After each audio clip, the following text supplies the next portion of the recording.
Welcome to the deep dive. Today, we're getting straight into a trend that's really shaking things up in terms of how people choose to live and work. Hmm. Get this. In 2025, already 13% of Gen Z and millennials are living as digital nomads. And, maybe even more striking, over 1 in 4 are planning to jump in this year. Wow, 1 in 4. That's huge. It is. And the main thing driving it seems to be this real desire for location independence. So for you listening, it signals a pretty big shift in priorities for the younger generation. It absolutely does. And, for you, this deep dive is really about unpacking what's actually going on behind those, let's say, Instagram perfect shots of laptops on beaches. Right. We've pulled together quite a mix of sources trying to give you a rounded picture. Yeah, exactly. The stuff you shared is fascinating. We're going to look at some really raw firsthand accounts from nomads on Reddit. Yeah. Gives you a proper feel for the day-to-day, the unexpected ups and downs. The real nitty-gritty. Totally. And we also have an essay from Business Insider. It details one person's experience trying to build some essential routine in the middle of all that potential chaos. That's crucial, the routine part. And then for the bigger picture, we're drawing on this pretty comprehensive survey. It looks at why people are drawn to it, what they expect, both current nomads and those thinking about it. So for you, it's a look at the why and what it's like.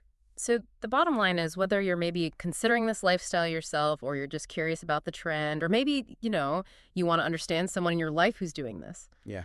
Our mission here is to give you a balanced view, really, of what the digital nomad experience actually feels like in 2025 based on what people are saying themselves. Okay, so let's unpack that appeal first. Yeah. For you, this survey finding is pretty major. A huge 76% of young Americans see living and working anywhere as the new American dream. 76%. I know. It's a fundamental change in what people aspire to, isn't it? What do you think is really behind that, this big shift away from the traditional idea? Well, that's a key question for you, I think. What we seem to be seeing is a move away from the old markers of success. The steady job, the house with the picket fence, that sort of thing. Right. And moving towards valuing experiences, autonomy, freedom. The survey data really backs that up. The number one reason, cited by nearly 4 out of 5 people, is just the joy of exploration. Simple as that, huh? Well, yeah. That basic human urge to see new things, experience different cultures, it's a powerful pull for you and clearly for many others. Right, but it's not just about sightseeing, is it? The survey also points to some, let's say, practical things for you. Lower cost of living abroad that's big for almost half, 49%. Mm-hmm. Practicalities matter. And wanting a more intentional lifestyle, that's 45%. Then you've got, better weather for a quarter of them, prioritizing experiences over stuff for 21%. Yeah, the experience economy idea. Exactly. And maybe a bit concerningly for you, 20% mentioned not feeling safe in the U.S. anymore as a factor. That adds a whole other layer, doesn't it? It really does. It shows how, personal situations and maybe wider societal feelings can feed into these big life choices for you. Yeah. And what's also pretty amazing from the survey for you to think about is the commitment level. Almost half would take a pay cut, averaging about 20%, just to live this way. Wow, a 20% cut. Yeah. And 44% are actively looking for jobs that are remote that allow for this. It just shows how deeply this whole idea resonates with, well, a big chunk of that generation you might be part of. Okay, but now, here's where it gets really interesting for you. We have this appealing picture, right? But then you look at the Reddit threads, and they offer a much more grounded view, sometimes quite different. The reality check. Totally. There's this one Redditor, Jan Lennon, who put it so well, no more suits, no more commuting, and yet it's not peaceful. That just makes you stop and think, what does freedom actually mean here? It really does for you. Jan Lennon's comment hits on something vital. Okay, you ditch the old office structures, but you inevitably swap them for a different set of challenges, right? Like what? Like the often totally unpredictable visa rules, juggling time zones, maybe language barriers, the constant hunt for decent Wi-Fi. Tracy Johnson mentions this too in her reflections. Okay. So this freedom you choose, while it sounds great, can actually become pretty exhausting for you if you don't find some way to, well, ground yourself with routines. And the emotional side seems huge too, something for you to consider. Another Redditor, Agreeable Pancakes, said something really poignant. One man's freedom is another man's loneliness. Oof. That hits home when you think about the trade-offs. It really resonates, I think, for you. That initial buzz of meeting new people all the time, it can wear off. And because those connections are often temporary, it can lead to this, like, deep sense of loneliness for you. Hmm. Like Andy Pandy 106 said, even amazing memories can feel kind of pointless at the end if you don't have deeper relationships to share them with or anchor them to. Right. Building real community, it takes time. It takes effort. And Yeah. that's tough for you when you're always moving. It's not automatic just because you're in a new place with new faces. And burnout. That seems like a very real danger for you in this lifestyle, too. We saw Redditors like Sad Reaver 2 and Dan Barati sharing how they learned to slow down, Yeah. staying places for a month or two, doing weekend trips instead of constant moving. That feels quite different from the maybe typical image you have. Exactly. Yeah. That initial appeal of always being on the go, it can burn you out fast. Mm-hmm. Tracy Johnson's memory of like dragging a suitcase across cobblestones at midnight really Yeah. captures that less glamorous side. Yeah. The folks who've switched to longer stays, built in proper downtime, they highlight how vital that is for your sanity, really, your well-being. The constant newness, while exciting, maybe stops you from actually, settling and recharging. Precisely. So this leads nicely into this sort of evolution in the trend for you. This idea of base camps, or digital nesting, as Tracy Johnson calls it. Like QB Bomb G1 on Reddit, shifting from moving weekly to staying put for 2 years. That really shows a change in thinking for you to consider. Yeah, this move to longer stays, I think it shows the lifestyle maturing, maybe, for you. Hmm. That initial thrill wears off, and people start craving more stability, familiarity, deeper connections. Makes sense. And Conscious Jeweler 372's snowbird strategy, summers in one place, winters traveling slowly, that's another example of people finding a rhythm that works for them. It's about adjusting as you learn what you actually need long term. And Tracy Johnson's own story, ending up with dual homes in Tuscany and Koh-Samui, that really underlines for you that roots don't have to mean just one single spot on the map. Right. It's finding your people, finding your pace, wherever that happens to be. Which connects to Sarah Khan's experience in that Business Insider piece too, right? For you, her story echoes this. Absolutely. She talked about how the initial excitement of city hopping eventually gave way to needing a slower pace. She adopted what people are calling the slow-mad approach. Slow-mad, I like that. Yeah. Basically, slower nomadism, spending 2 or 3 months in each place. And that slower rhythm let her build routines and find a much better work-life balance. Okay, speaking of routine, Sarah Khan's transferable routine sounds incredibly useful for anyone trying to stay grounded while moving around. It does. She lays out her day. Starts with meditation, yoga, then focused work time, getting some movement in, reading, and making dedicated time to connect with people back home. That kind of structure feels essential for you, doesn't it?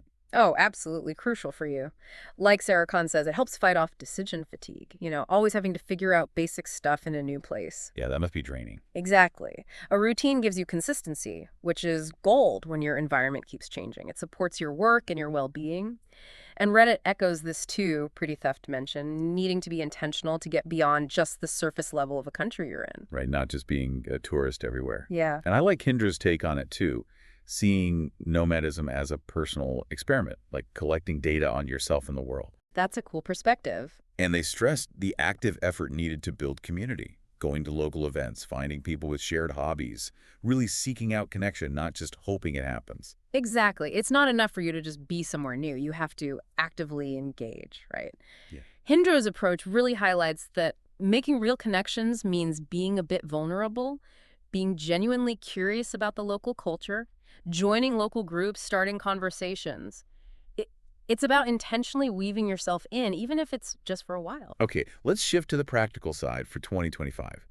The survey gives us some really interesting clues for you about where young nomads are heading and what matters most to them. Portugal is #1. Portugal's very popular, yeah. Followed by Mexico and Spain. Seems like Europe and Latin America are really big draws. That makes sense. For you, the appeal there is likely a mix of things: cost of living, culture, maybe the weather, and increasingly those digital nomad visas making things easier. Right. The top 10 list also includes Japan, Germany, Thailand, Canada, the UK, France, Costa Rica. Mm-hmm. Pretty diverse range of places for you. Mm-hmm. And specifically in Latin America, after Mexico and Costa Rica, you've got Colombia, Brazil, and Guatemala popping up as top choices too. And the visa thing is definitely significant for you. Over 2/3 in the survey want to get a digital nomad visa, Yeah. and 77% say they're specifically attracted to countries that offer them. That signals a real desire for a more official, stable way for you to do this. Absolutely. For you, these visas offer security, legitimacy, takes away some of the stress of constantly dealing with short-term tourist visas, and it shows governments are starting to formally recognize this way of working. Okay, practical preferences for you. Co-working spaces are pretty popular. About 3 in 5 plan to use them. Makes sense. Yeah, community, reliable internet. Exactly. Oh, And top priorities for picking a location are what you'd expect, really. Cost of Same. living, good internet, climate, fitting in culturally, language. The essential. But here's a surprise. Maybe 50% prefer urban locations. Only 29% prefer beaches. Interesting. That might just be practicality winning out for you. Cities usually have better infrastructure, more community hubs, just more convenience for daily life and consistent work. Yeah, the beach image is nice, but maybe not for everyday work reality. Probably not for most. Now, outlook seems generally positive. 77% expect a better quality of life abroad for you. But there's also awareness of potential downsides. Like, Like 30% worry about contributing to gentrification, pricing out locals, which is, an important consideration. definitely. But paired with that is a strong intention, 71%, to actually build community with locals and be respectful. That feels like a really positive sign of social awareness, doesn't it? It really is for you. It shows people understand their potential impact and genuinely want to engage in a good way, contribute positively. Okay, finally, the survey gives us a peek at the current reality for nomads already out there. They report saving, on average, $572 a month, which is pretty decent, something for you to note. Not bad at all. But the challenges are real too. Top ones. Dealing with time zones, making enough money consistently, finding reliable Wi-Fi still, health insurance hassles, coordinating meetings, Low logistics. and as we talked about, loneliness, still affecting over 1 in 5. Yeah, those challenges really hammer home for you that while it offers a lot, it's definitely not all easy sailing. Practical stuff like internet and money are still key, and the emotional side, time zones, loneliness needs active management from you. And it's fascinating how they see themselves, citizenship-wise. 52% identify as expats, but 29% see themselves as immigrants. That suggests different viewpoints for you on their connection to home and their new locations. Yeah, that difference probably reflects how long they plan to stay, how much they want to integrate maybe for you. Immigrant might imply a more permanent shift, wanting to fully belong. Expat might mean keeping stronger ties to home, seeing it as maybe less permanent even if it's long term. Which brings us to a really key takeaway for you, something Tracy Johnson put beautifully. Nomadism isn't the goal itself. It's not a status. It's a tool. A tool you can use to build the life you want. Exactly. It's a means to an end for you, not the end itself. Like Tracy outlines, there are all sorts of types of nomads, right? Yeah. Explorers, experimenters, people using it like a retreat, the base campers setting up hubs, perpetual travelers always moving, the slow adventurers really soaking places in, and hybrids mixing it all up. Right. The point for you is finding what fits you and remembering you can always change it up. Adapt. Ultimately, as Tracy concludes so well, for you, the whole idea of home can change. You can build that sense of belonging even if your actual location keeps shifting. There's a real adaptability baked into this lifestyle, it seems. Precisely. It's about finding your balance between exploring and being stable, between connection and independence. The real magic for you is in that flexibility, the chance to shape your life around your own values. So wrapping up this deep dive for you, we've really tried to explore the many sides of digital nomadism in 2025. We've seen that huge pull of freedom, location independence, but also those very real hurdles. The loneliness, the risk of burnout, the constant need to adapt. We looked at the shift towards maybe a slower pace and how vital routine and actively building community really are. And for you, we've also seen how the whole landscape is still changing, more interest in visas, maybe more focus on cities than beaches, but also, encouragingly, that growing awareness about being a responsible, engaged visitor or resident. Which leaves you with a final thought to chew on. In a world where remote work is just getting more and more possible, what does home actually mean to you personally?